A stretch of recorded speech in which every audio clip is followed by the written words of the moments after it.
Bismillahirrahmanirrahim. Assalamualaikum warahmatullahi wabarakatuh.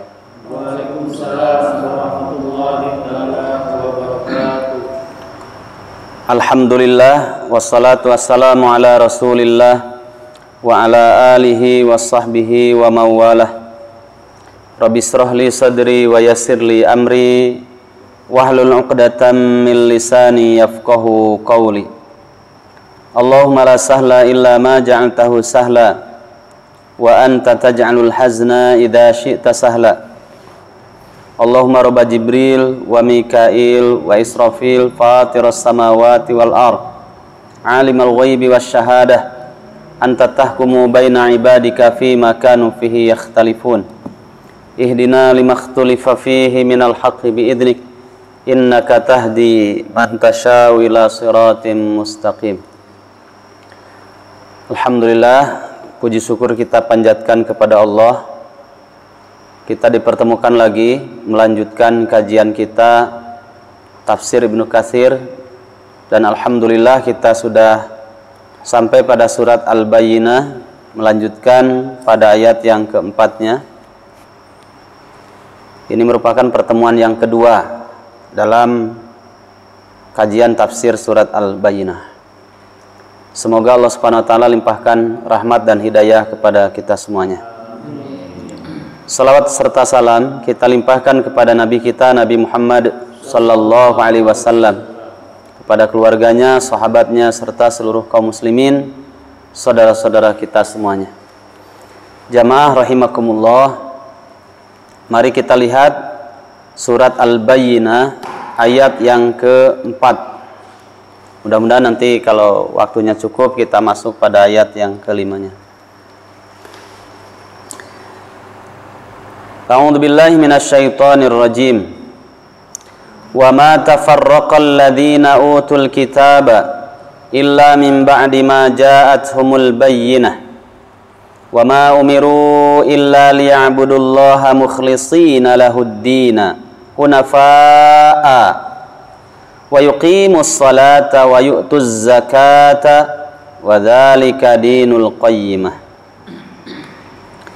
Wa ma tafarraqa, dan tidaklah berpecah belah. Siapa? Alladzina, orang-orang utu yang diberi al-kitab, kitab, illa, kecuali, mim ba'di ma, kecuali setelah datang, ma, sesuatu, ja'at, yang datang, hum, kepada mereka. Apa sesuatu yang datang kepada mereka? Al-bayyinatu, keterangan.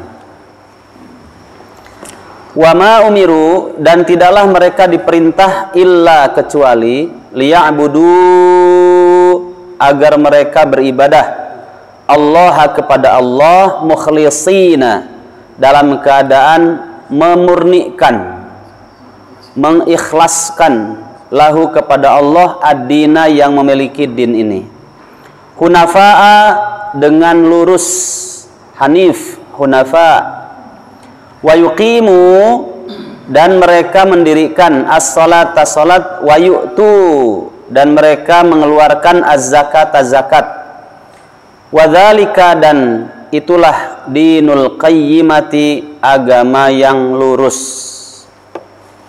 Jamaah rahimakumullah, pada kesempatan sebelumnya ayat pertama, kedua, dan ketiga menjelaskan tentang bagaimana keadaan orang-orang kafir dari kalangan ahlul kitab dan orang-orang musyrikin Makkah, yang mereka itu tidak mau melepaskan ideologi mereka, dan mereka baru akan melepaskannya sampai datang keterangan yang jelas, ya, benar apa enggak gitu. Kalau ada seorang rasul yang menjadi penutup para rasul, kabar yang sebelumnya sudah didapat oleh mereka dari berbagai referensi, ya, dari namus, dari cerita orang tua mereka, ya, dari kitab-kitab sebelumnya.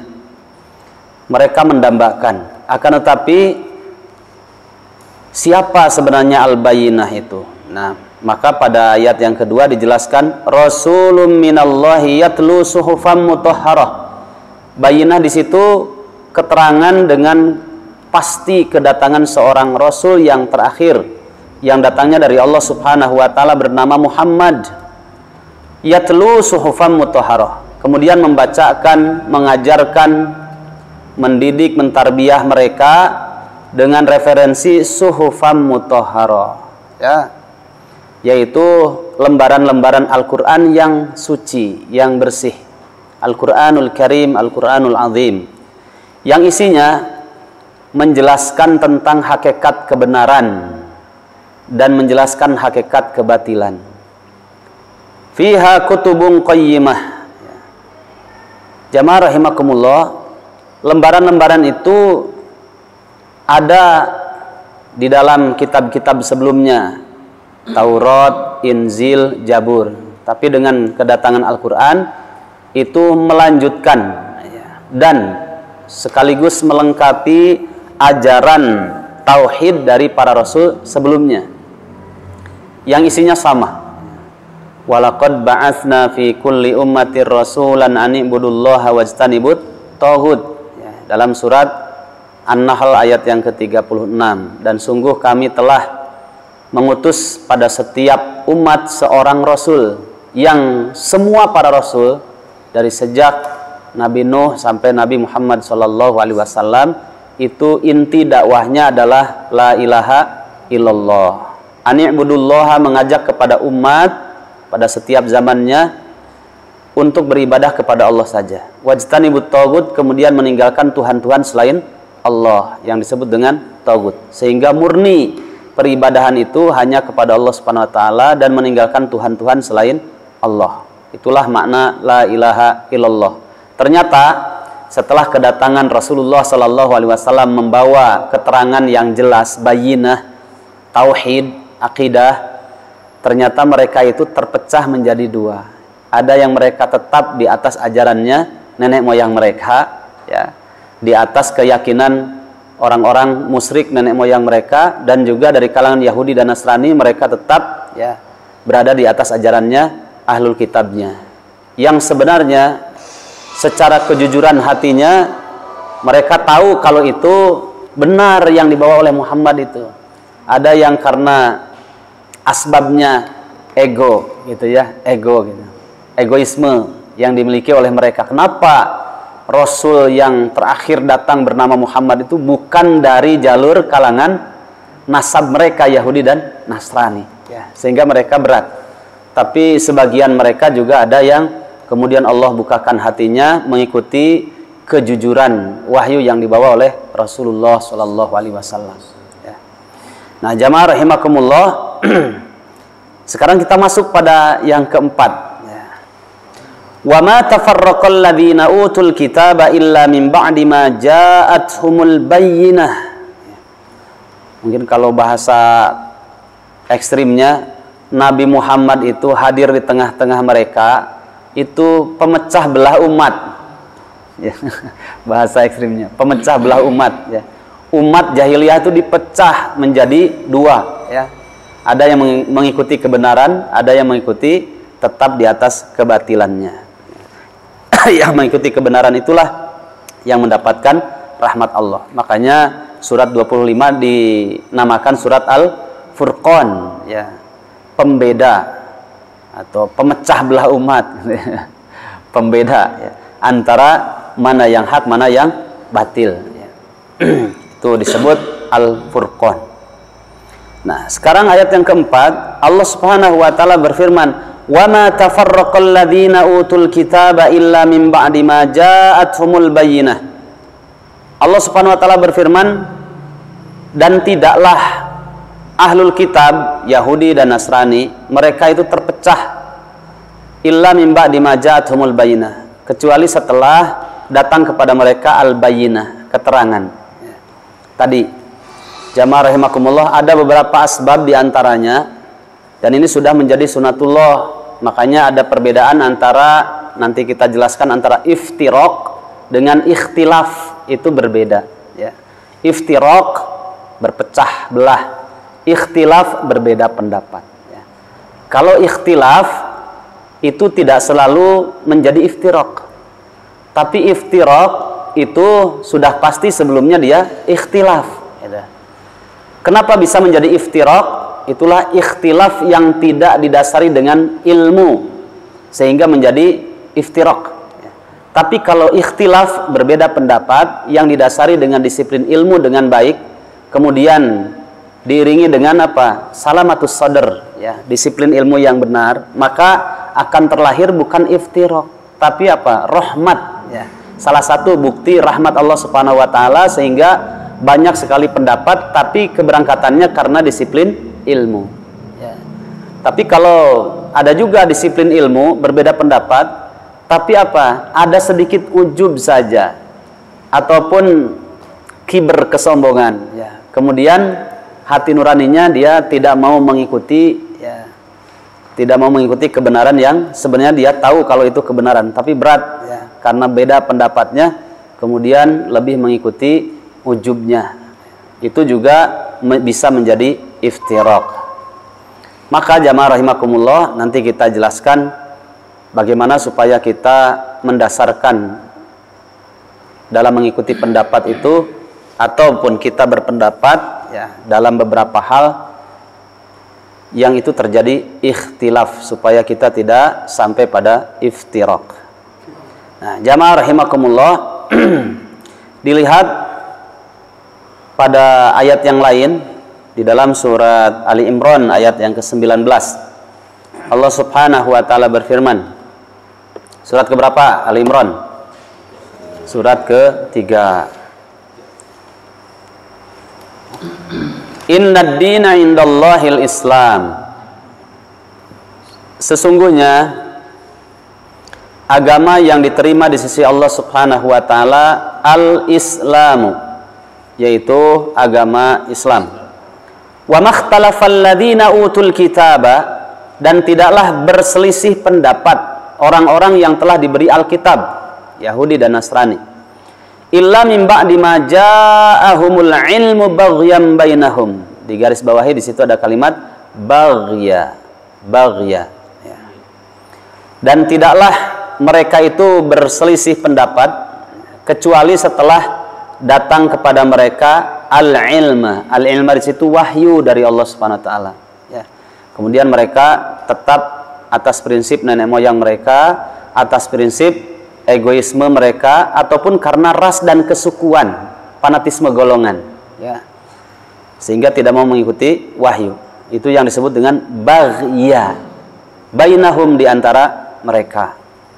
Waman, dan siapa saja yakfur, yang kufur, ingkar bi ayatillahi, dengan ayat-ayat Allah, fa innallaha, maka sesungguhnya Allah sari'ul hisab, itu sangat cepat hisabnya. Maka Allah berpesan pada surat Ali Imran ayat 105-nya. Itu kan berkaitan dengan ayat yang ke-103-nya. Kemarin sedikit kita singgung tentang Aus dan Khazraj, ya. Kenapa mereka bisa mengingat kembali file masa lalunya, ya, sehingga setelah kedatangan Nabi Muhammad mereka dipersatukan karena wahyu. Kemudian ada masa-masa filenya ini teringat, ya, ketika ada terpancing, sehingga mereka mengunggulkan ras dan kesukuannya. Aku ini orang Khazraj, kau Aus sama Aus, Khazraj sama Khazraj, ya. Muhajirin sama Muhajirin, Ansar dengan Ansar. Nah, kemudian pada ayat yang ke-105-nya Allah berfirman, wala takunu. Ini pesan dari Allah, ya. Yang sebelumnya sudah berpesan pada ayat 103-nya, wa'tasimu bihablillahi jami'a wa la tafarraqu, ya. Dan hendaklah kalian berpegang teguh dengan tali Allah, wahyu, Al-Qur'an, was-sunnah, tapi dengan disiplin ilmu yang jujur, ya. Karena banyak juga Quran sunnah, Quran sunnah, Quran sunnah, tapi tidak mengembalikan dengan disiplin ilmu yang jujur. Akhirnya tetap saja ego dengan kelompoknya, ya, sehingga terjadi tidak hanya ikhtilaf tapi sampai pada iftiraq. Makanya nanti harus bisa membedakan, ya, dalam ilmu dasarnya mana yang dijelaskan oleh Al-Quran dan As-Sunnah kaitan dengan urusan i'tiqad, keyakinan bersifat akidah, mana kaitannya dengan urusan masalah ubudiyah, fikih, itu berbeda ya. Kalau sudah kaitannya masalah fikih maka harus legowo ya, harus jembar manah ya. Apa itu jembar manah? Salamatus sodr ya, besar hati gitu. Saya berpendapat begini, kamu berpendapat seperti itu. Coba dilihat disiplin ilmunya. Ternyata disiplin ilmu fikihnya benar. Ya sudah. Ya, kita menghargai pendapatnya dan kemudian kita meyakini kalau pendapat kita inilah pendapat yang benar tanpa menyalahkan pendapat yang lain. Itu dalam urusan fikih ya. Nanti kita jelaskan dalam hal itu. Kita lanjutkan dulu ini. Kemudian pada ayat yang ke-105-nya, dan janganlah kalian seperti orang-orang yang tafarraqu, mereka berpecah belah, wakhtalafu, dan mereka berselisih pendapat yang tidak didasari dengan ilmu, atau sudah ada ilmunya tapi mereka bagian tadi ya, bagian sebagaimana dalam surat Ali Imran ayat 19-nya.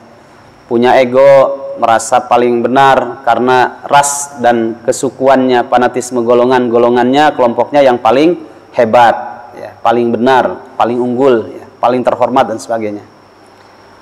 Min ba'di ma ja'ahumul bayyinat, setelah datang kepada mereka keterangan-keterangan yang jelas, yang benar dari para nabi, para rasul mereka ya, kemudian mereka lebih mengedepankan urusan tadi ya, mengikuti nenek moyangnya ataupun egoismenya, fanatisme golongannya dan yang lainnya.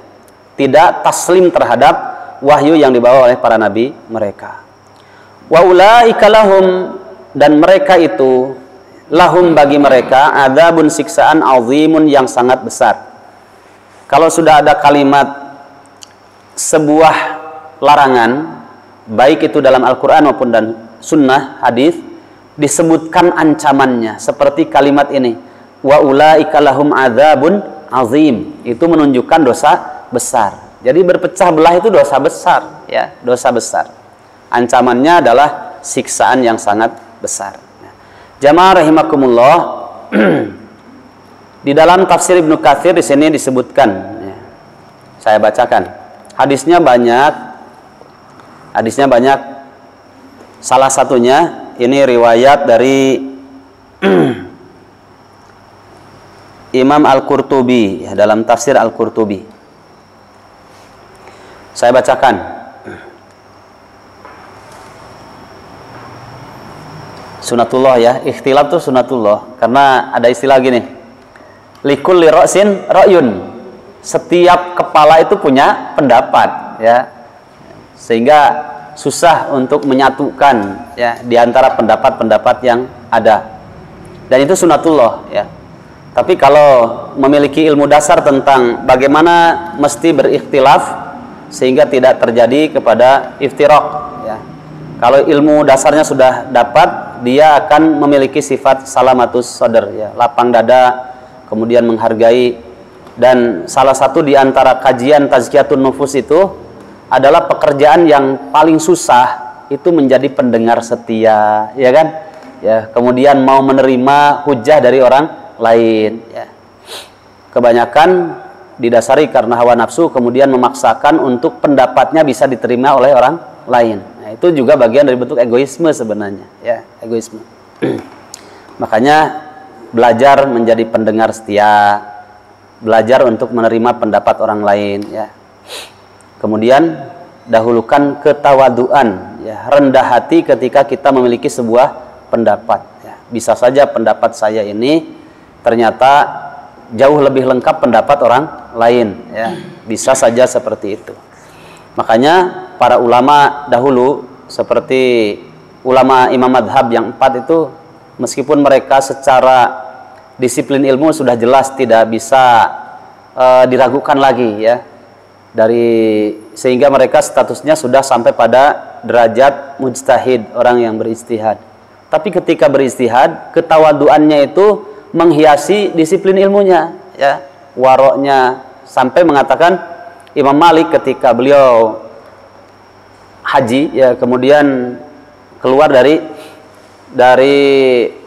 Raudhah ya, ketika di Masjid Nabawi, itu kiblat kan. Kemudian habis dari Raudhah keluar kan nggak boleh ke kanan, harus ke kiri melewati rumahnya Rasulullah SAW yang sekarang jadi makamnya. Beliau mengatakan, kullu qaulin yu'khadhu wa yutrak illa sahiba hadzal qabr. Ya.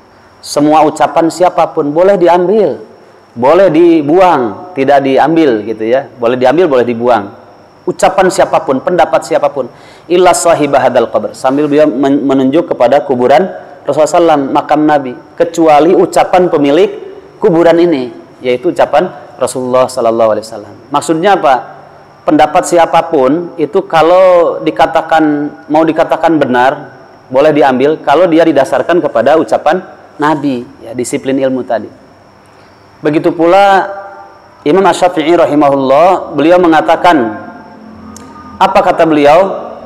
Idza shahhal haditsu fa huwa madhhabi. Ya. Kalau hadis itu sahih, itulah madhabku, gitu. Jadi maksudnya kalau ada saya punya pendapat, kemudian kamu sudah mendapatkan sabda Nabi, maka dahulukanlah sabda Nabi daripada pendapatku. Tapi berkata begitu bukan berarti pendapat beliau tidak didasarkan kepada hadis, ya, didasarkan kepada wahyu, gitu. Karena ketawaduannya. Orang-orang dahulu kan tawadu, seperti siapa? Ihya Ulumuddin, penulisnya Al-Imam Al-Ghazali. Beliau menyebutkan, saya ini memang lemah dalam urusan hadis. Bilang begitu tuh bukan lemah dalam urusan hadis, tuh ukuran beliau, bukan ukuran kita, lain. Ya. Padahal kalau kita baca buku-bukunya beliau, ya, dalam Ihya Ulumuddin tuh syarat dengan hadis, riwayat yang kita nggak mungkin hafal seabrek itu. Padahal beliau menulis buku sampai 3 sampai 4 jilid, ya. Ihya Ulumuddin tuh tanpa dia membuka buku yang lain, artinya memang hafal, gitu. Hadisnya ditulis hafal, gitu. Itu bentuk ketawaduannya, ya, ketawaduannya. Kalau kita nggak tuntas bacanya, Ihya Ulumuddin pasti mengomentarinya apa? Lemah sekali ya ini dalam urusan hadisnya katanya. Ya kalau dibandingkan kita jauh sekali, ya. Padahal itu bahasa ketawaduan seorang ulama dalam ukuran-ukuran selevel beliau pada masanya, ya. Hebatnya orang-orang dahulu begitu. Baik, kita lihat hadisnya, ya. Dulu saya punya kawan, ya. Kemudian beliau ikut di salah satu kelompok, ya, ikut di salah satu kelompok. Yang kelompok itu secara disiplin ilmu jauh dibandingkan kelompok yang lain, gitu. Kalau dari disiplin ilmu fikihnya, sambil ngerokok, sambil jajan di pinggir jalan. Terus saya tanya ke beliau, kalau antum sholat tarawih itu 4 rakaat, ya? Ya Ustaz, karena hadisnya yang paling sahih menurut saya itu 4 rakaat.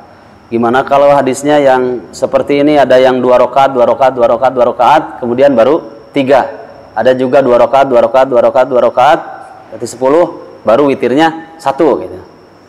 Oh, nanti saya cek dulu itu kesahihan hadisnya sambil ngelepus ngerokok.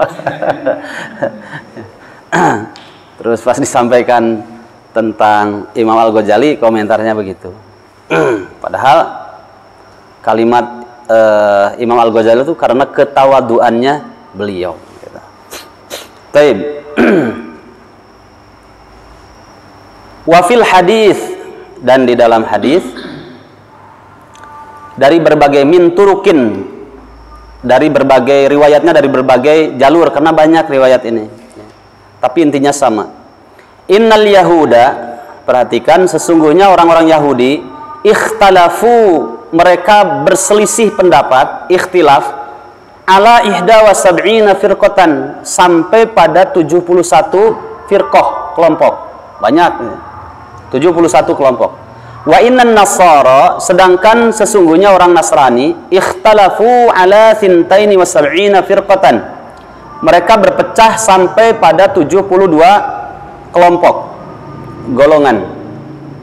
Wasataftariku hadhil ummatu, Nabi menyabdakannya dengan fi'il mudhari, sesuatu yang sedang dan akan terjadi selalu. Sataftariku, ya, kalau tadi kan kalimatnya ikhtalafu, ya, ada juga kalimat yang lain iftaraku, gitu. Nah, ini menggunakan fi'il mudhari untuk kepada umat Nabi Muhammad. Wa sataftariqu hadhil ummatu, dan akan berpecah ya, umatku ini ala 73 firqatan, menjadi 73 golongan. Kulluha, semuanya, finnari, itu ada dalam neraka. Tapi masih dikatakan umat Nabi Muhammad ya. Illa wahidatan, kecuali satu ya. Nah, ini harus dijelaskan dengan benar ya. Qalu, mereka berkata, manhum ya Rasulullah. Mereka di sini adalah para sahabat. Siapa mereka itu wahai Rasulullah, yang mereka selamat satu kelompok itu? Qala, Nabi bersabda, ma ana alaihi wa ashabi ya.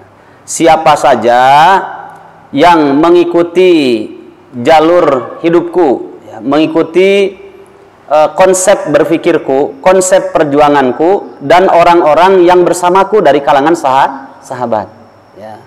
Nabi menyebutkan bukan kelompok-kelompoknya, tapi menyebutkan adalah apa? Ideologinya atau disiplin ilmunya. Taib.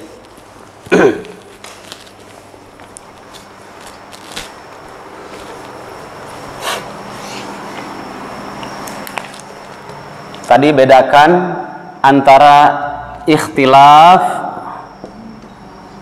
dengan iftiraq.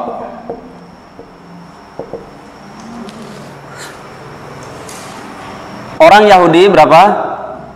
71 golongan. Nasrani 72 golongan. Islam 73 golongan. Semuanya dari 73 ini, semuanya berarti 72 itu masuk neraka. Ngeri kalau sudah bahas neraka ya. Yang satu masuk surga atau jannah. Ini kalau nggak hati-hati, kita bisa masuk ke dalam salah satu di antara titik ekstrim. Satu, ada namanya ifrat ya, berlebihan dalam memahami, akhirnya bisa seperti khawarij, atau mengurangi takaran ya, ifrat, tafrid. Ini ifrat, tafrid seperti orang-orang apa namanya, khawarij dan murjiah ya. Murjiah ini longgar dalam masalah dosa, sehingga mengatakan kalau dosa itu tidak berpengaruh kepada ketaatan seseorang, kepada iman.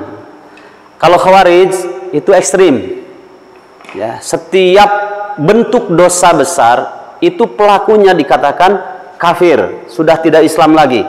Jadi nu asup surga maneh naungkul sorangan ya, yang lain tidak. Padahal Nabi mengatakan di dalam ayat, di dalam hadis itu disebutkan, kata Nabi apa kalimatnya, sataftariku hadhil ummatu. Itu dinisbahkan kepada dirinya Nabi. Ada kalimatnya ummati, ada ummatu ya. Sataftariku hadhil ummah, kalimatnya kan begitu. Sataftariku hadhil ummah, umat Islam maksudnya. Umat ini umat Nabi Muhammad SAW. Yang disebut semuanya mereka ini terpecah 73 golongan, semuanya masuk neraka. Itu ketika dia masuk neraka atas izin Allah Subhanahu wa taala dan keadilannya, dimasukkan ke dalam neraka sampai pada habis masa dosanya, keyakinannya, terus i'tiqadnya yang keliru tadi ya. Tapi ketika masih ada satu titik ya, sebesar biji darrah, dulu sudah kita jelaskan masalah darrah ya, sesuatu yang ada tapi tidak bisa diindra dan bisa dilihat ketika pakai suryakanta atau apa, lensa pembesar ya, mikroskop. Nah, itu baru disebut dengan darrah ya. Kalau sebesar biji darrah ada iman, tetap atas keadilan, atas rahmat Allah Subhanahu wa taala, kemudian diangkat dan dimasukkan ke dalam jannah.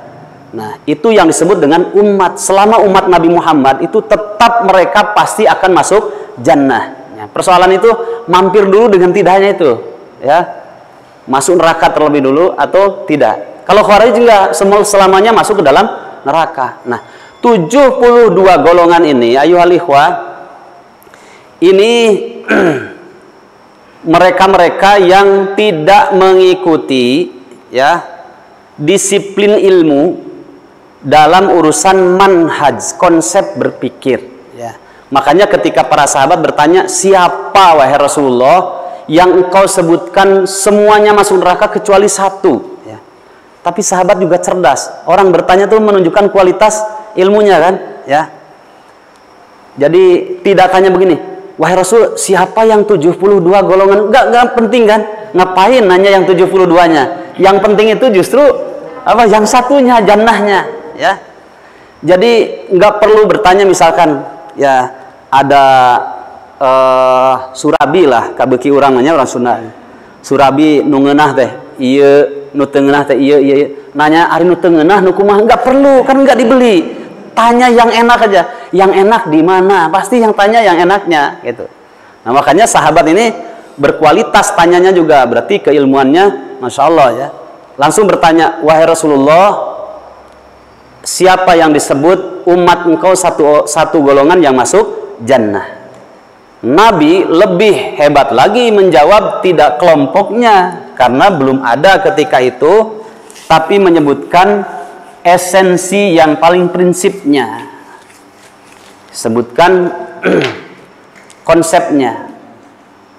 Pokoknya kalau mau masuk jannah begitu ya, kalau dibahasakan kita, siapa saja orangnya, bahasanya seperti apa, kulitnya seperti apa, dia keturunannya dari mana, dia punya kelompok apapun nama kelompoknya, kalau organisasi apapun organisasinya terserah. Yang penting mereka itu memiliki konsep ini. Ma'ana alaihi wa ashabi. Ya. Ma'ana alaihi wa ashabi. Siapa saja yang mengikuti konsep berpikirku, konsep perjuanganku ya. Ma'ana alaihi wa ashabi. Siapa saja orangnya, baik secara pribadi, siapa saja kelompoknya, sebuah wadah, apapun nama wadahnya, selama konsep berpikir dan konsep perjuangannya di dalam memahami Al-Quran dan As-Sunnah itu mengikuti konsep yang aku dan para sahabatku tempuh, gitu ya. Ini namanya disiplin ilmu. Nah, maka jamaah rahimakumullah, ada caranya, ada ilmunya. Bagaimana supaya kita tidak sampai iftiraq ketika dalam beberapa hal. Pasti dalam kehidupan ini, apalagi dalam memahami agama, selalu saja ada namanya ikhtilaf, perbedaan pendapat. Ya. Di kalangan sahabat saja begitu. Ya. Terlebih kalau sudah berbicara masalah fikih. Nah, ini yang harus kita pahami bersama. Ya. Maka jamaah rahimakumullah, sedikit saya singgung ya. Ada dua hal yang harus menjadi sebuah pertanyaan dalam diri kita, dan ini sudah umum dari sejak dulu juga. Pertama adalah sumber. Ini sumbernya harus jelas, referensinya harus jelas. Yang kedua, narasumber. Harus terjawab ini ya. Sumbernya Al-Quran dan As-Sunnah, narasumbernya jaringan iblis liberal, musibah ya. Sumbernya Al-Quran dan As-Sunnah, narasumbernya orang-orang orientalis misalnya. Tidak bisa ya. Makanya harus jelas sumbernya dan narasumbernya. Di sini sudah disebutkan oleh Rasulullah SAW. Nah, ini ma di sini adalah sumbernya. Narasumbernya siapa? Ini dan ini. Ini narasumbernya. Ya. Nanti diperjelas lagi. Baik. Ini bahasa saya sengaja dimudahkan biar gampang. Ya. Sumbernya apa? jaminan dari Rasulullah SAW, taraktu fikum amrayni ma in tamassaktum bihima lan tadillu abada, kitab Allah wa sunnata rasulihi.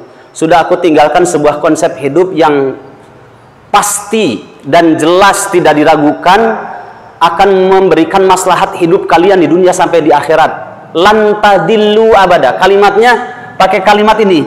Lan tadillu abada lagi, ya. Kalau kalimatnya la tadillu, sudah aku tinggalkan di tengah-tengah kalian dua pusaka, dua konsep, ya, dua sumber yang jika kalian nyekel deleg, tahu nyekel deleg, pegang erat, ya, dipegang erat-erat dalam hidupmu konsep itu, sumber itu, lan tadillu, ini jaminan pakai lan, tidak boleh ada ragu. Kalau orang belajar bahasa Arab pasti dia menghunjam dalam hatinya, lan tadillu, sama sekali tidak mungkin kalian itu sesat abada selamanya, selama hidupmu. Tapi kalau pakai la, ya, la tadillu, kamu tidak akan sesat, tapi ada masa sesatnya, gitu, ya. Makanya Nabi tegas pakai lan, ya. Seperti gini, lan itu. Kalau antum duduknya, lan takuma, ya, lan takuma, ya. Karena mungkin dia sudah nikmat duduknya di tempat yang empuk, sama sekali kamu tidak bisa bangun, ya. Itu. Tapi kalau la takuma, kamu tidak akan bangun, tapi sesekali bisa bangun, ya. Kalau la takuma mungkin dia sakit, lumpuh, bisa saja, sama sekali tidak bisa bangun. Itu lan ini penekanan makna. Apa itu? Kitab Allah wa sunnata rasulihi, kitab Allah, Al-Quran dan sunnah. Ini namanya sumbernya. Fahimtum? Nah, baik. Jangan bergeser dari Al-Quran dan As-Sunnah. Sekarang Al-Quran dan As-Sunnah itu berupa mutiara, Quran dan Sunnah, ya. Dan ini multi tafsir.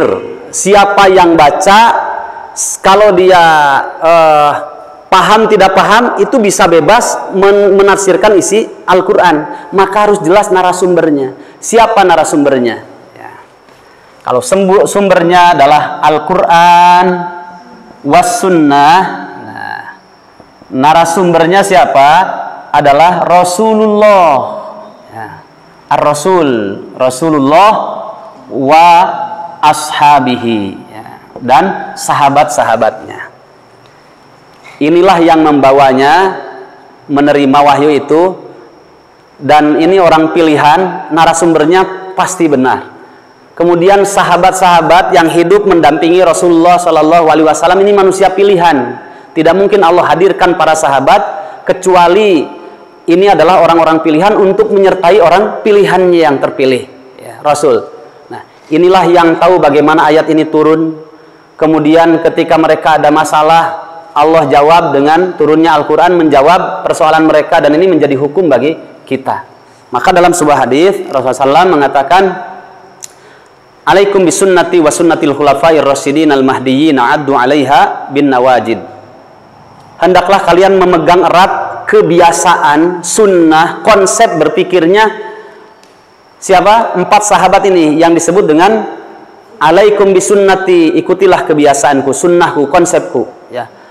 Wa sunnati khulafair rasyidin, dan sunnahnya para khulafaur rasyidin, ya. Sahabat Abu Bakar, Umar, Utsman dan Ali. Kemudian di penghujungnya ada kalimat addu 'alaiha bin nawajid, pegang eratlah, gigitlah dengan gigi geraham kamu. Maksudnya jangan kau lepaskan ketika ada kebiasaan, ketika ada statement, pendapat, athar, ya, ucapan yang lahir dari 4 sahabat ini yang paling utama, maka genggamlah, karena pasti narasumber sahabat itu benarnya itu pasti, karena mereka tahu turunnya ayat itu seperti apa, ya, persoalan yang turun ketika itu seperti apa, sehingga mereka tahu maksud ayat itu. Itu secara khususnya. Sekarang lebih bergeser lagi, Nabi mengatakan, ya, setelah itu khairul quruni qarni tsummal ladina yalunahum tsummal ladina yalunahum, bahwa zaman yang terbaik adalah zaman yang ketika aku masih ada. Berarti siapa? Para sahabat, ya. Setelah itu summal ladina yalunahum, kemudian generasi setelahnya yang menggantikan para sahabat, ya. Dari 114.000 sahabat, ya, atau 124.000 sahabat. Definisi sahabat apa? Tong gerenyam-gerenyam sing jelas ngajawab deh. Salat subuh berapa rakaat? 2 rakaat. Yang jelas, ya. Man amana bi Muhammadin sallallahu alaihi wasallam wa laqiya ma'ahu walau sa'ah wa mata 'alal iman, itu definisi sahabat, ya. Siapa saja yang beriman kepada Nabi Muhammad SAW, beriman kepada kerasulannya, kemudian dia pernah bertemu dengan Nabi walau sa'ah, meskipun hanya 1 detik saja, pernah datang di mana dalam majelis atau di jalan ketemu, oh itu Rasul, meskipun cuma sekali, 1 detik saja, wa mata 'alal iman, kemudian dia mati dalam keadaan beriman, itulah yang disebut dengan sahabat, ya. Nah, Nabi katakan sebaik-baik zamanku adalah zaman ketika aku ada, berarti sahabat. Tsummal ladina yalunahum, kemudian generasi kedua setelah sahabat siapa? Tabi'in, generasi yang melanjutkannya. Yang terakhir di kalangan sahabat itu namanya Abu Tufail. Abu Tufail itu sahabat yang terakhir meninggal, kemudian bertemu dengan Sufyan bin Uyainah. Sufyan bin Uyainah termasuk generasi tabi'in yang pertama, yang beliau pernah bertemu dengan 9 sahabat. Salah satunya adalah Abu Tufail. Nah, generasi kedua ini, mereka adalah generasi terbaik dari sisi ilmu, meskipun dari sisi keutamaan tetap tidak bisa mengalahkan sahabat. Kenapa? Dari sisi ilmu mereka jauh lebih banyak, karena ada beberapa persoalan yang terjadi pada zaman kedua tabi'in yang tidak terjadi pada zaman sahabat, ya. Kemudian mereka tertuntut untuk menjawab berdasarkan ilmu dari persoalan yang terjadi pada zaman kedua tabi'in, ya, yang tidak terjadi pada zaman sahabat. Sehingga ketika tambah zaman, tuntutan untuk sebuah jawaban dari persoalan itu jauh lebih banyak, ya. Sehingga mereka dari sisi ilmu jauh lebih banyak. Tapi keutamaan tetap ada di para pemula, para perintis, karena kepedihannya, ujiannya dalam mempertahankan iman, memperjuangkan iman jauh lebih banyak. Nah, Hasan Al-Basri mengatakan al-fadlu lil mubtadi wa in ahsanal muqtadi. Para pemula, para perintis itu jauh lebih utama, jauh lebih dewasa, jauh lebih sempurna, ya, kejiwaannya dalam berdini. Wa in ahsanal muqtadi, meskipun generasi pelanjutnya jauh lebih baik dari sisi ilmu, ya. Kemudian yang kedua, yang ketiga, summal ladina yalunahum, summal ladina yalunahum, itu jaminan dari Rasulullah SAW. Dan generasi selanjutnya yang terbaik setelah tabi'in adalah generasi yang selanjutnya yang disebut dengan tabi'ut tabi'in, ya, tabi'in, begitu. Nah, ini disebutkan oleh Allah Subhanahu wa taala dalam beberapa ayat, salah satunya tentang jaminan itu adalah jaminan ridho Allah Subhanahu wa taala dalam surat 9 ayat yang ke-100. Ini kaitan dengan narasumber, ya. Jadi kalau ngambil narasumber tuh yang berkualitas. Wasabiqunal awwaluna minal muhajirin wal ansar walladzina tabauhum bi ihsan radhiyallahu anhum wa radu'an. Mereka orang-orang yang pertama kali masuk Islam dari kalangan muhajirin dan ansar, dan orang-orang yang mengikutinya. Nah, muhajirin dan ansar ini para sahabat, ya, mana alaihi washabi. Kemudian walladzina tabauhum bi ihsan, dan generasi yang mengikutinya dengan ihsan, dengan baik. Itulah tabi'in, tabi'ut tabi'in. Nah, jadi yang diikuti itu adalah apa? Ideologinya, disiplin ilmunya, sumbernya, manhajnya, konsepnya, gitu, ya.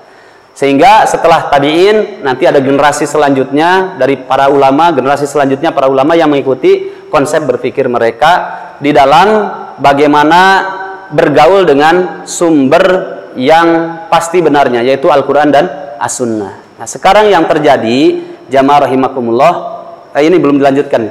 radhiyallahu anhum wa radu'an. Allah ridho kepada mereka, mereka juga ridho kepada Allah. Itu jaminan yang paling tinggi. Kalau seseorang sudah mendapatkan ridho Allah, setelah itu apa jaminannya? Jannah, ya. Maka kata Ibnu Mas'ud, beliau mengatakan, manistanna falyastanna biman qad mata. Fa innal hayya la tu'tamanu alaihil fitan.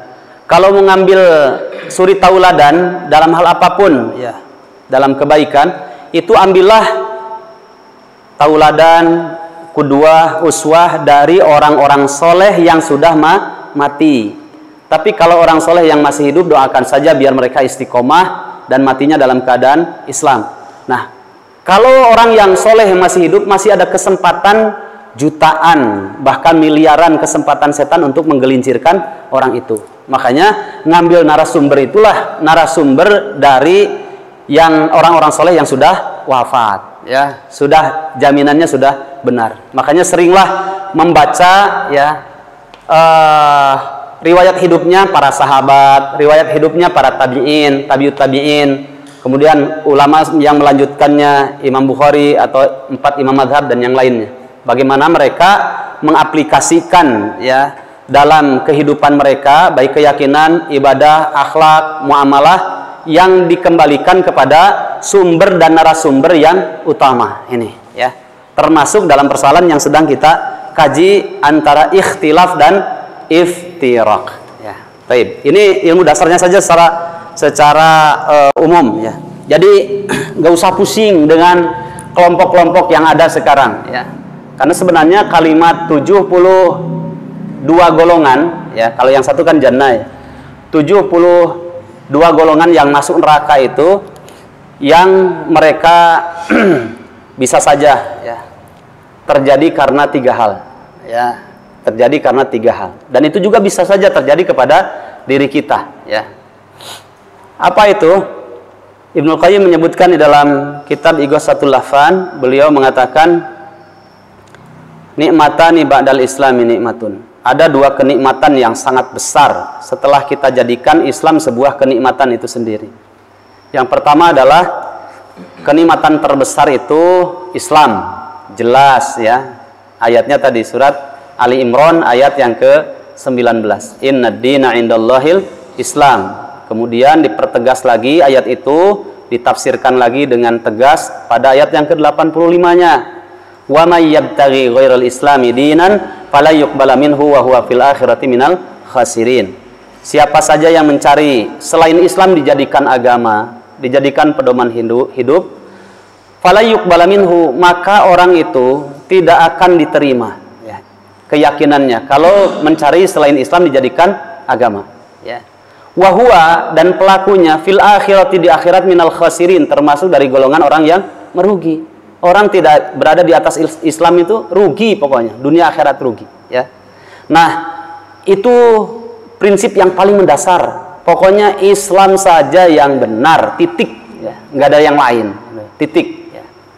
Nah, kemudian ada kenikmatan yang jauh lebih besar lagi, ada 2 lagi yang lebih besar kenikmatan itu selain Islam dijadikan sebuah kenikmatan. Apa itu? Yang pertama adalah fahmul Islam yang sahih, fahmul Islam as-sahih, memahami Islam dengan benar. Ini, ya, disiplinnya, konsepnya, ya, sumber dan narasumbernya seperti ini, ya. Memahami Islam sebagaimana para sahabat memahaminya, sebagaimana para tabi'in memahaminya, sebagaimana generasi selanjutnya tabi'ut tabi'in dan ulama-ulama yang jujur dengan disiplin ilmu ini, ya. Itu pemahaman Islam yang benar. Yang kedua, kenikmatan yang jauh lebih besar lagi adalah husnul iradah, ya. Orientasi dalam berislamnya itu karena akhirat, ya. Karena ada orang yang secara pemahamannya benar, tapi di dalam berislamnya itu orientasinya dunia.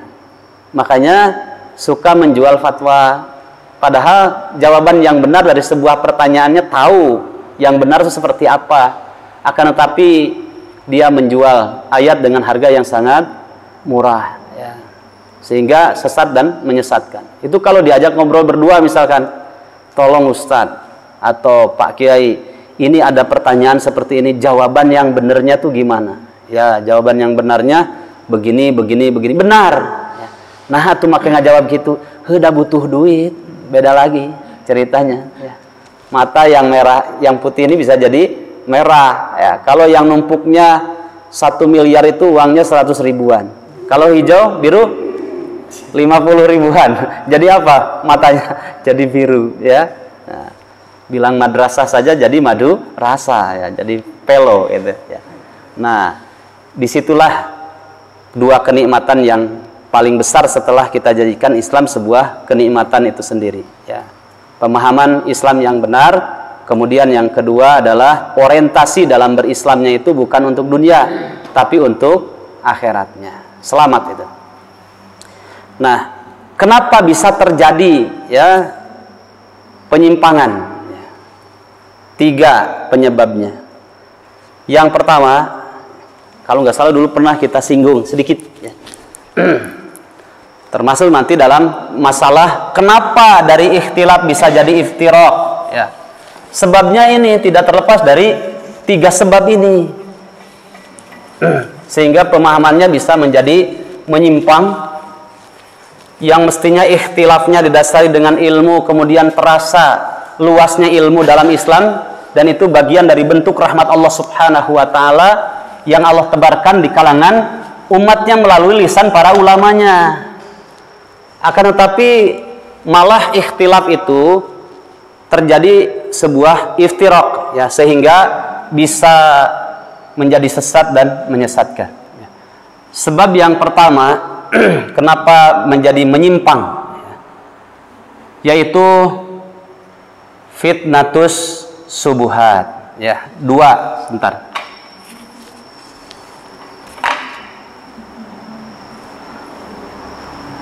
Penyebabnya pertama fitnatus subuhat.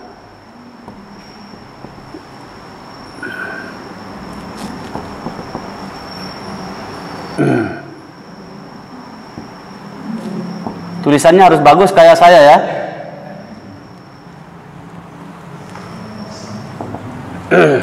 Fitnatus subuhat. Fitnatus subuhat itu adalah sebuah fitnah yang didasari karena 3, ya. Sehingga ini dalam persoalan keyakinan. Pertama, penyebabnya adalah qillatul ilmi. Ini kata Ibnu Qayyim dalam kitab Ighasatul Lahfan min Masayyidis Syaitan. Ini sebab yang pertama, terbatas ilmu. Ya. Keterbatasan ilmu itu bisa melahirkan subuhat, ya, keyakinan yang menyimpang. Ini bahaya, pemahaman yang menyimpang. Menurut hemat saya kira mungkin jawabannya. Nggak bisa begitu dalam masalah agama, ya. Menurut hemat saya kira kalau nggak salah, ya, jangan begitu. Tapi sebagaimana dikatakan oleh Imam Ibnu Rajab mengatakan al-ilmu salasah. Ilmu itu ada 3. 1, qala Allah Ta'ala, firman Allah Ta'ala begini, disiplin ilmu tafsirnya. Wa qala Rasulullah SAW, sepertiga yang kedua, ini sabda Nabi, seperti ini keterangan para ulama hadisnya yang kapabel dalam urusan itu. Kemudian sepertiga yang terakhir, la adri, katakan saya tidak tahu. Kalau memang kita belum sempurna menguasai persoalan itu, atau memang sama sekali tidak tahu. Ya, itu. Jangan memaksakan diri dalam urusan agama, bahaya, terjadi subuhat, dan itu bisa menjadikan tersesat umat itu. Yang kedua, dha'fil basirah.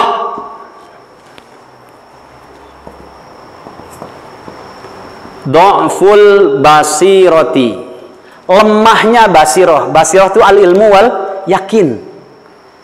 Ada orang yang secara keilmuan sudah tahu, tapi dia lemah meyakini ilmunya.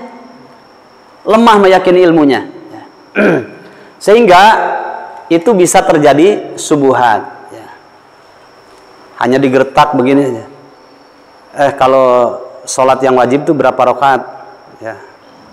Sholat yang wajib itu, sholat wajib itu berapa waktu? Kalau nggak salah 5 waktu, kalau nggak salah. Dia udah tahu itu. Setiap hari sholat 5 waktu, duhur, asar, maghrib, isya, dan subuh. Tapi ada orang bertanya tuh tidak meyakinkan gitu. Berapa waktu kalau sholat yang wajib? Kalau nggak salah 5 waktu kalau salah itu. Ya. Nah itu namanya lemah ya keyakinannya, ilmu dan yakinnya lemah. Ya. Kemudian belum ditanya lagi, kalau sholat rawatib itu berapa rakaat ya? Berapa ya? Saya sih sering pokoknya qobliyah dan ba'diyah lah, pokoknya begitu. Ya berapa semuanya? Berapa ya? 10 atau 12 itu loh. Ya. Enggak meyakinkan gitu ya. Nah, kalau sholat subuh berapa rakaat? Kalau yang saya kerjakan bertahun-tahun, 10 tahun saya nih udah hijrah, 2 rakaat saya nih. Enggak yakin. Tapi bisa saja mungkin. Nah, sudah bahaya itu kalau sudah. Kalau lagi banyak masalah loba hutang, teu sami ya, 3 rakaat oke. Bahaya ini ya. Tidak yakin terhadap ilmunya. Itu bisa melahirkan subuhat ya, subuhat. Bahaya. Nah, yang ketiga, sudah ilmunya sedikit terbatas, ditambah lagi keyakinan terhadap ilmu yang dimilikinya lemah, ditambah lagi wala siyama idza ukturina bidzalika fasadul qasdi, kata Ibnu Qayyim, terlebih kalau dua hal ini diiringi dengan tujuan dalam berislamnya sudah sedikit ilmunya, kemudian lemah keyakinan terhadap ilmunya, ditambah lagi fasadul qasdi, ya. Rusak tujuan dalam berislamnya ya. Untuk dunianya, bukan untuk akhiratnya. Nah, biasanya akhirnya ya, apapun bahasa saya, apapun makanannya, minumannya misalkan sholawat, tok seakan-akan sholawat saja ya, padahal masih banyak urusan yang lain. Ada yang begini, apapun makanannya, minumannya jihad, sebatas jihad saja, padahal urusan yang lain ada. Apapun makanannya, minumannya itu poligami dibahas, seakan-akan sudah berislam utuh. Enggak begitu ya. Ada yang apapun makanannya, minumannya, celananya cingkrang ya. Jenggotnya sameter, minumannya habatus sauda, nah, gitu. Itu sudah merasa berislam. Tidak ya. Ada yang dari sejak A sampai Z-nya, dari urusan keluar masuk WC sampai urusan negara itu ada semuanya, bukan hanya itu saja ya. Nah, makanya ketika kita berislam berdasarkan ilmu yang benar dan disiplin ilmu yang benar, maka ya, kalau orang itu jujur, dia merasa berkurang ya. Ketika sudah bisa sholat 5 waktu tepat waktu sesuai dengan ilmu, dia akan merasa berkurang. Ada saja yang kurang, begitu terus, karena ilmu Allah ini sangat luas ya. Jadi jangan merasa cukup dengan sekarang kita berislam ini, jangan merasa cukup, masih panjang ya. Sehingga orientasi dalam berislam itu jangan untuk dunia tapi untuk akhirat. Antum rajin pisan ngaji teh, cenah resep ngaji di dieu mah jamaahnya banyak, bari jualan jadi dapat keuntungan lumayan itu ya. Nah, ini orientasinya sudah dunia, bukan orientasinya akhirat. Nah, yang kedua, fitnatus syahawat. Syahawat.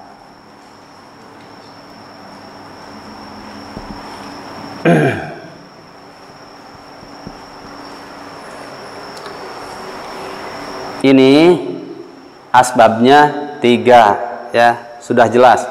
1 adalah ar-riyasah.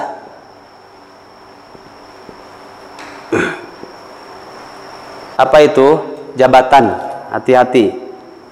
Menjadi peluang besar untuk mendapatkan rahmat Allah, tapi menjadi peluang besar juga untuk menjual agama Allah ya. Riyasah, jabatan. Suka lupa diri kadang kalau tidak atau lemah keyakinannya terhadap akhirat. Yang kedua adalah apa? Al-amwal. Harta yang kita miliki tambah benghar itu suka lupa dengan akhiratnya ya, bergeser kualitas dinnya. Itu karena syahwat. Yang ketiga apa itu? An-nisa. Cewek, hati-hati. Nah, ini yang bisa menggeserkan ya kualitas dia dalam berislam dan terjerumus kepada fitnatus syahwat. Ini fitrah. Fitrah juga, ini juga sama fitrah. Tapi kalau tidak dikendalikan oleh ilmu, oleh wahyu, dan tidak memiliki kesadaran yang tinggi kepada akhirat, sudah celaka dia. Ya, itu dalam urusan fitnatus syahwat. Dua hal inilah jamaah rahimakumullah yang bisa menjadikan seseorang itu sejauh mana ukuran dia di dalam kualitasnya di dalam berislam. Ya. Makanya di dalam surat As-Sajdah, surat yang ke-32 ayat 24. Ya. Allah Subhanahu wa taala berfirman, apa kata Allah? Wa ja'alna minhum a'immatan yahduna bi amrina lamma sabaru wa kanu bi ayatina yuqinun. Disebutkan resepnya oleh Allah. Hadza khalas. Sudah ini? Saya hapus ya.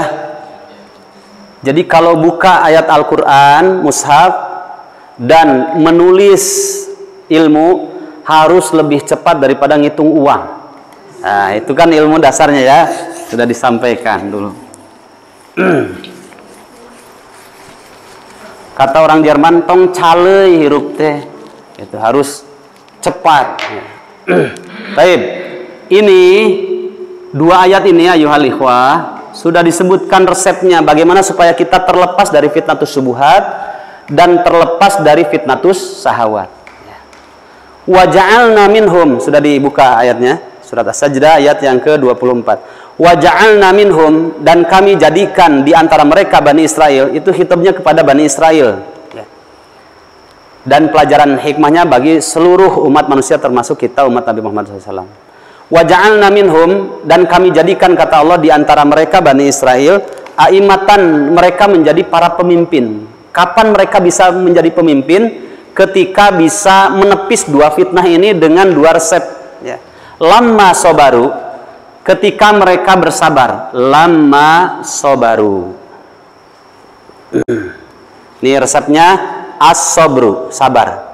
Kapan? Ketika menghadapi fitnatus syahawat, itu dihadapi dengan sabar. Sudah tekan, ya, habsun nafs. Ya. Ketika ada 3 peluang tadi syahwat, jawabannya hanya sabar saja, tahan, ya. Gejolak nafsu, keinginan yang didominasi oleh syahwat itu ditahan, ya. Kemudian inilah yang disebut dengan sabar, ya. Dan diarahkan oleh wahyu, ya, oleh ilmu. Yang kedua, wa kanu bi ayatina yuqinun, bi ayatina yuqinun. Wa kanu, dan mereka bi ayatina, dengan ayat-ayat kami, dengan dalil, dengan hujjah, dengan disiplin ilmu tadi, yuqinun, mereka yakin. Nah, inilah yang disebut dengan al-yakin. Kata Ibnu Taimiyah, wa bis sabri wal yakin tunalul imamatu fid din. Dengan sabar ketika menghadapi fitnatus syahwat, wal yakin, dan yakin dengan disiplin ilmu tadi, yakin dengan dalil, yakin dengan hujjah. Ketika ada penyimpangan-penyimpangan di depan kita, di tengah-tengah umat, tapi kita yakin dengan dalil. Nah, wa bis sabri wal yakin, dengan sabar dan yakin inilah tunalul imamatu fid din, maka kepemimpinan dalam agama akan diraih, ya. Nah, itu jamaah rahimakumullah. Nah, sekarang jam berapa ini, ya? Jam 9 lebih seperempat, ya. Jam 21 lebih 15. Nah, sekarang kita juga harus melihat bagaimana narasumber dari kalangan para sahabat, tabi'in, tabi'ut tabi'in, yang mereka juga berselisih pendapat dalam beberapa hal yang dibolehkan secara disiplin ilmu syar'i, dibolehkan. Dan itu adalah fitrah, selalu terjadi. Dan ada juga sampai pada iftiraq yang itu diharamkan di dalam Islam, ya. Kemarin sudah kita singgung sedikit, ya, kisah tentang muhajirin dan ansor. Masih ingat, ya, ketika dalam riwayat Imam Muslim penuturan salah seorang sahabat yang bernama Jabir bin Abdullah, ya, ketika beliau mengatakan kunna ma'an nabi sallallahu alaihi wasallam guzatan fakasa'ahu rajulun minal muhajirin fakasa'ah rajulun minal muhajirin rajulan minal ansar. Faqala fasami'a Rasulullah sallam faqala ma balu da'wal jahiliyah. Qala kasa'a rajulun minal muhajirin rajulan minal ansor. Faqala da'uha fa innaha muntinatun. Kami pernah, kata Jabir bin Abdullah, bersama dengan Rasulullah SAW dalam sebuah peperangan. Kemudian tidak sengaja, namanya juga perang dahulu dengan sekarang berbeda ya, kolosal, sesuai dengan MOU. Jadi 1:5 misalkan, atau perang tanding 1 lawan 1, atau bersama-sama ya. Itu kan berdesakan, sampai ada orang muhajirin nggak sengaja mendorong orang ansor, tersenggol, jatuh orang ansor. Kemudian timbullah di situ apa? Fanatisme golongannya. Orang ansor merasa, sinilah ansor sama ansor, muhajirin sama muhajirin. Sudah begitu. Ya, kalau sekarang mungkin bisa saja terjadi begitu ya. Sinilah ormas ini sama ormas ini. Ormas ini sama ini, enggak usah gabung-gabung. Sana Sunda sama Sunda lagi. Terus ini sama kelompoknya, ras kesukuannya lagi, begitu ya. Nah, padahal sudah diikat dengan Islam. Tapi kesukuan, fanatisme golongan muncul ketika ada pemancingnya seperti itu. Dan itu fitrah, ya. Kemudian Rasulullah SAW bertanya, mendengar peristiwa itu, mendengar desas-desus itu, sehingga Rasul bertanya, ma balu dakwal jahiliyah. Ya. Jahiliyah apa yang kalian dengung-dengungkan, yang kalian perebutkan itu kalimat jahiliyah apa? Itu. Kemudian kata salah seorang senior muhajirin mengatakan, begini wahai Rasul, tadi nggak sengaja ada orang muhajirin dorong orang ansor, jatuh. Akhirnya ansor mengatakan, kami sama ansor saja. Muhajirin juga terpancing, akhirnya muhajirin dengan muhajirin juga. Kemudian kata Nabi, da'uha fa innaha muntinatun. Tinggalkanlah oleh kalian fanatisme golongan itu karena berbau busuk, laksana nanah yang sudah menganga kemudian disuat, ya, ditusuk, kemudian keluar, nggak terbayang dan nggak usah dibayangkan, ya, baunya seperti apa. Itu menunjukkan saking dosanya dan termasuk dosa besar ketika kita membanggakan karena fanatisme golongan. Padahal itu tidak boleh. Yang harus kita banggakan, kemudian kita harus menjadi orang yang militan itu bukan kepada kesukuannya, tapi kepada Islamnya. Ya.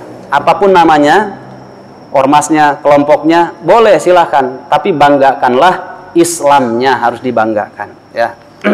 Kalau kelompok, ormas, wadah itu hanya esteger saja, ya, esteger. Tahu esteger? Nah, kalau bikin bangunan Mas Angga itu ada estegernya. Nah, kalau sudah jadi bangunan Islamnya, ya sudah estegernya dilepas. Sebagai retorika saja dalam dakwah, wasilah saja dalam dakwah. Maka jangan sampai ya estegernya dibanggakan, tapi bangunannya yang megah tidak dibanggakan, Islamnya gitu.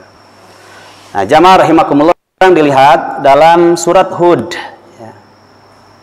Mungkin saya singgung sedikit dulu, nanti insya Allah yang akan datang lebih kita perbanyak lagi, lebih mendalam lagi tentang adab-adab atau bagaimana supaya kita ketika mendapatkan persoalan ikhtilaf tidak sampai kepada iftiraq, dan persoalan apa saja yang kita boleh ikhtilaf dan tidak boleh ikhtilaf. Ada ilmunya.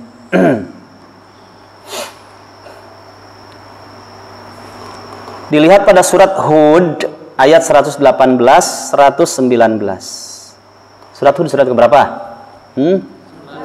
Surat yang ke-11 ya. Hampir terakhir kalau nggak salah itu. 118, 119. A'udzubillahi minasyaitonirrajim.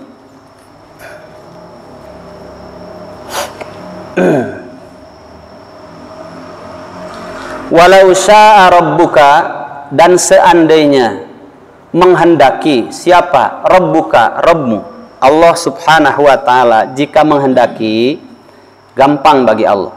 La ja'ala, sungguh Allah akan jadikan an-nasa, seluruh manusia, ummatan wahidatan, menjadi umat yang satu. Gampang bagi Allah. Allah yang menciptakan manusia, Allah yang menggenggam hati manusia. Kan dalam surat Al-Anfal, nanti bisa dibuka dalam surat Al-Anfal ayat yang ke-24 kalau tidak salah. Ya ayyuhalladzina amanu stajibu lillahi walir rasul idza da'akum lima yuhyikum wa'lamu annallaha yahulu bainal mar'i wa qalbih. Ya, ada kalimat Allah lah yang memisahkan antara seseorang dengan hatinya. Ya, jadi yang menggenggam hati itu Allah, gampang oleh Allah. Miliaran manusia bersatu dalam sebuah keyakinan, ya, sehingga tidak ada lagi kekafiran, munafik, tidak ada. Pokoknya sama pendapatnya, bisa bagi Allah, ya. Gampang, beliau yang menciptakan, beliau yang maha tahu bagaimana harus mengendalikan manusia. Ya, disatukan dalam satu pemahaman bisa. La ja'alan nasa ummatan wahidah. Kemudian setelah itu dilihat sunatullahnya, wala yazaluna mukhtalifina. Kalimatnya mukhtalifin, bukan muftariqin, ya, mukhtalifin. Wala yazaluna, kalau istilah zala yazalu, kalau zala itu hilang, ya. Tapi kalau pakai la itu tetap, ya. Jadi kalau zala misalkan fi'il madhi past tense pakai ma zala. Kalau zala hilang, kalau pakai ma zala masih ada, menetap, ya. Tapi kalau fi'il mudhari yazalu itu hilang. Tapi kalau pakai la yazalu menetap, masih ada, ya. Dan selalu pasti ada. Nah, di sini pakai la yazaluna. Wala yazaluna, dan mereka semua manusia itu tetap saja apa? Mukhtalifina, mereka berbeda pendapat. Itu sudah sunatullah, ya. Kullu ra'sin ra'yun. Setiap kepala itu punya pendapat, biasa, gitu, ya. Suatu hal yang biasa. Jangankan dalam urusan ini. Dulu dalam masalah comro saja sampai diperdebatkan itu antara para ahli masak, ya. Comro itu apa katanya, ya, oncom di jero, bukan, katanya satu lagi. Ada saja berbeda pendapat, ya. Masalah sampo, ini sampo, bukan, ini tape, katanya. Enggak, ini galitot, digali dibetot, sudah. Nah, berbeda pendapat biasa, ya. Ada saja. Nah, illa man rahima rabbuk, perhatikan di situ, kecuali man orang rahima rabbuka, yang dirahmati oleh Rabbmu, ya. Kecuali orang yang dirahmati oleh Rabbmu. Nah, kalimat illa man rahima rabbuk, ya, kecuali orang yang dirahmati oleh Tuhanmu, kecuali orang yang dirahmati oleh Allah, wahai Muhammad, gitu. Itu bukan berarti tidak ikhtilaf, ya. Paham nggak? Kecuali yang dirahmati oleh Rabbmu, oleh Allah Subhanahu wa taala, itu bukan berarti tidak ikhtilaf. Mereka tetap ikhtilaf, tapi karena mereka diberi dasar ilmu oleh Allah Subhanahu wa taala, sehingga ikhtilafnya itu melahirkan apa? Rahmat Allah Subhanahu wa taala, bukan melahirkan iftirak, ya. Jadi orang yang dirahmati oleh Allah bukan berarti tidak berbeda pendapat, ya. Terutama nanti akan kita dapatkan dalam urusan akidah, ada dalam urusan fikih, ya, muamalah atau ibadah. Nanti kita temukan banyak sekali, ya. Makanya harus terpisah kajian khusus masalah fikih, ya, sehingga seluruh disiplin ilmunya tersampaikan, ya. Maka kita temukan di antara para ulama berbeda pendapat masalah takbir saja. Ada di sini, ada di sini, ya. Ada yang di sini di atas dada, ada yang di sini di atas perutnya, ada yang di pas udelnya, ya. Karena kalimat alas sadri yang disebutkan oleh Nabi di atas dada, dada itu luas pendapatnya. Dari sejak udel sampai sini disebut dada, ya. Perut itu bagian dari dada, ya. Itu berbeda pendapat, ya. Ada yang diginikan, ada yang digenggam, ya. Itu berbeda pendapat, ya. Kemudian ruku juga, ketika mau sujud, ya. Sujud itu ada yang tangan dulu, ada yang lutut dulu. Itu berbeda pendapat, ya. Tapi hadisnya sama. Nanti kita bahas dalam masalah fikih. Hatta, ya, dalam mengomentari hadis, kata Nabi, kalau kita mau buang air kecil atau buang air besar, alla tastaqbiluhu wa la tastadbiruhu. Kan pesan Nabi begitu, ya. Janganlah kalian itu menghadap ke kiblat ketika BAB atau BAK, ya. Dan tidak boleh juga membelakanginya. Itu sabda Nabinya begitu. Nah, nanti berbeda pendapat di antara ulama, ya. Yang dimaksud tidak boleh menghadap kiblat dan membelakanginya itu kalau tempatnya terbuka, ya. Tapi kalau tempatnya tertutup, karena dulu kan di padang pasir gitu, terbuka, itu tidak boleh membelakangi atau menghadap kiblat. Adabnya begitu. Itu kan larangan dari Nabi. Tapi pendapat yang kedua, ya, kalau pendapat yang pertama kan tidak boleh kalau terbuka, tapi kalau tertutup boleh membelakangi atau menghadap kiblat. Seperti sekarang kita kan tertutup, ada satirnya, ada temboknya, itu boleh. Tapi kalau pendapat yang kedua, terbuka atau tertutup tetap tidak boleh menghadap atau membelakangi kiblat, ya. Dan saya mengambil yang kedua, itu jauh lebih baik gitu ya, tidak menyalahkan pendapat yang pertama. Itu saja berbeda pendapat, ya. Termasuk juga nanti bahwasanya Rasulullah SAW tidak suka makan apa? Dub, ya. Dub itu apa? Biawak kadal, ya. Ternyata dipelajari itu ada yang mengatakan haram, ada yang mengatakan makruh gitu. Tapi yang seperti apa kadalnya dibahas lagi, ya. Kadal yang ada di gurun dengan kadal di kita berbeda. Biawak di gurun itu makannya dedaunan, ya, dedaunan yang hijau-hijau, ya, daun di gurun. Kalau sekarang di kita biawaknya gimana? Segala dihakan, ya kan? Ya, ayah belut dihakan, ayah runga dihakan, semua, ya. Makanya berbeda antara biawak di sana dengan di sini, itu berbeda pendapat lagi, ya. Nah, itu sudah kaitannya dalam masalah hukum, dalam masalah fikih, ya. Disinilah terasa apa namanya luasnya ilmu dalam Islam, ya, luasnya ilmu dalam Islam. Yang penting tidak boleh apa? Tidak boleh namanya ada talfik, ya. Talfik itu tasahul, mempermudah dalam persoalan fikih, ya.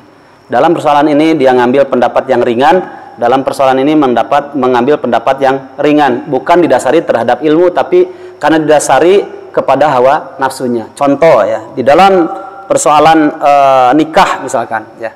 Nikah itu kan pesan Nabi, la nikaha illa biwaliyin wasyahidai adlin.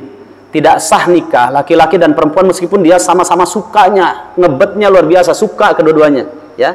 Illa biwaliyin wasyahidai adlin, kecuali bagi wanita itu ada walinya dan ketika pernikahannya minimal ada 2 saksi. Berarti wali sama saksi afdolnya ada. Nanti pendapat Imam Malik itu boleh tidak ada saksi, yang penting ada wali, sah.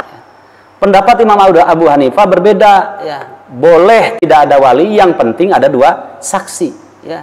Akhirnya orang ini talfik, ya, mempermudah masalah. Saya pokoknya dalam masalah wali saya mengambil pendapatnya Imam Malik, dalam masalah saksi saya mengambil pendapatnya Imam Abu Hanifah. Akhirnya tidak ada wali, tidak ada saksi. Nah, itu tidak boleh. Akhirnya kan zina jadinya gitu.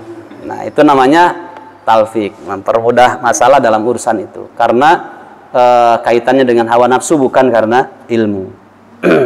Nah, jamaah rahimakumullah, kita lanjutkan ayat tadi, surat Hud ayat 118 119-nya.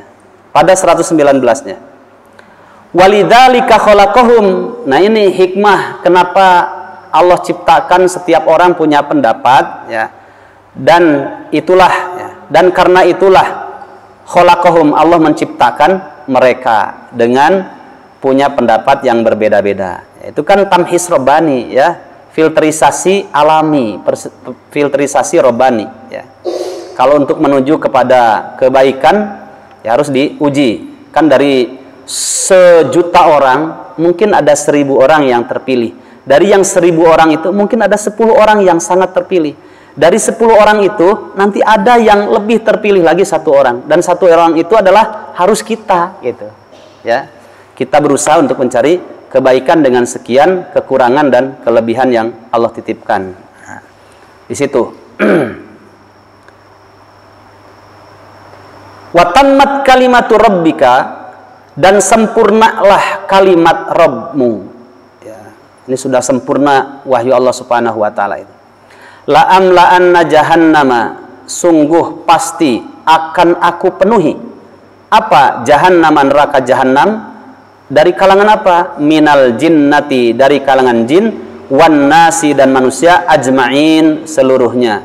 Kalau mereka tadi, karena ini kaitannya dengan ikhtilaf dan iftiraq. Ya. Kalau ikhtilafnya sekali lagi tidak didasari dengan ilmu, disiplin ilmu yang benar, maka akan melahirkan iftiraq, ya, perpecahan. Dan perpecahan ini termasuk dari yang diancam oleh Allah Subhanahu wa taala dengan neraka jahanam. Ya. Makanya kita harus diiringi kajian akidah, diiringi dengan kajian apa? Tazkiyatun nufus, ya, supaya balance, ya. Karena tazkiyatun nufus nanti akan mengarahkan kepada keselamatan hati, ketulusan jiwa, ya, kebersihan hati, gitu. Bagaimana supaya ikhlas, memiliki salamatus sadar, jembar hati, ya, besar hati, kemudian bagaimana menjadi pendengar setia, menerima pendapat orang dan sebagainya, ya. Itu kaitannya dengan tazkiyatun nufus. Sehingga sifat-sifat iblis kayak kiber, ya, sombong, ujub, ya, merasa paling benar, itu bisa kita kikis, sehingga yang kita dapatkan adalah semuanya karena dasari kepada wahyu, kebenaran yang kita cari. Nah, itu saja dulu. Insya Allah yang akan datang mungkin nanti kita masih menjelaskan tentang contoh-contoh, bentuk-bentuk seperti apa kejadian yang sudah berlalu sampai pada persoalan iftiraq kaitan dengan akidah. Kemudian ada juga ikhtilaf yang didasari oleh ilmu. Nanti insya Allah saya tampilkan dari kalangan sahabat bagaimana mereka mensikapi perbedaan.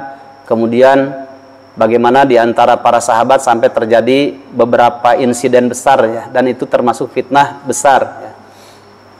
Adanya perang Jamal, ya, dulu, ya, di antara para sahabat, dan semuanya itu karena didasari dengan ilmu.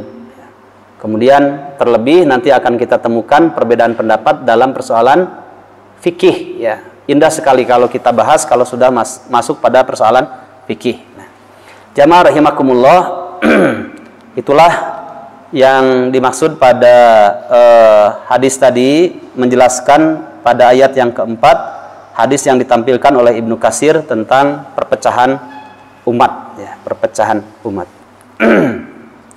Yang benar dari Allah Subhanahu wa taala, yang keliru dari diri saya sendiri. Mudah-mudahan Allah Subhanahu wa taala mengampuni dosa kita semuanya, dan selalu jangan lupa kita berdoa karena tinggal 14 hari lagi apa 13 hari lagi, ya, kita akan bertemu dengan bulan yang sangat kita rindukan, yaitu bulan suci Ramadan, bulan magfirah.